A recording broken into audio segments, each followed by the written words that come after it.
சென்னை அணிக்கு எதிரான IPL போட்டியில் ஹைதராபாத் அணி 6 விக்கெட்டுகள் வித்தியாசத்தில் அபார வெற்றி பெற்றது.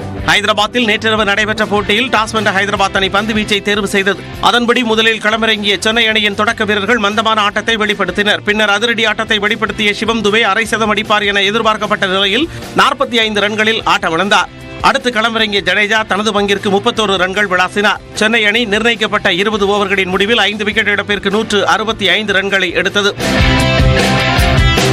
இதையடுத்து 166 ரன்கள் எடுத்தால் வெற்றி என்ற இலக்குடன் களமிறங்கிய ஹைதராபாத் அணியின் தொடக்க வீரர்கள் ருத்ர தாண்டவம் ஆடினர்.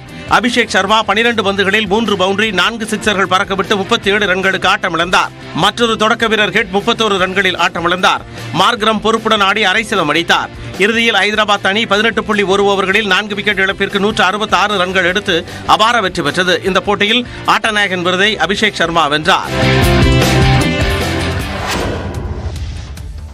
அமெரிக்காவின் நியூஜெர்சி மற்றும் நியூயார்க் மாகாணங்களில் நிலநடுக்கம் ஏற்பட்டதால் மக்கள் அதிர்ச்சியில் உறைந்தனர். அமெரிக்காவின் நியூஜெர்சி பகுதியில் 5.5 ரிக்டர் அளவில் நிலநடுக்கம் ஏற்பட்டது. இதேபோன்று நியூயார்க் நகரிலும் 4.8 ரிக்டர் அளவில் நில அதிர்வு உணரப்பட்டது.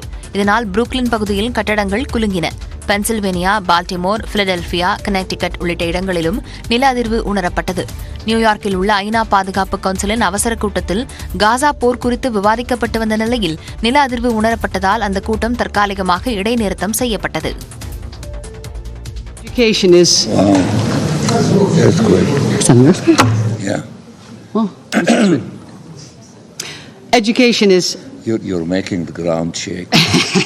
நிலநடுக்கம் குறித்து வெள்ளை மாளிகையில் செய்தியாளர்களிடம் பேசிய அதிபர் ஜோ பைடன் அனைத்தும் கட்டுக்குள் இருப்பதாக விளக்கம் அளித்தார்.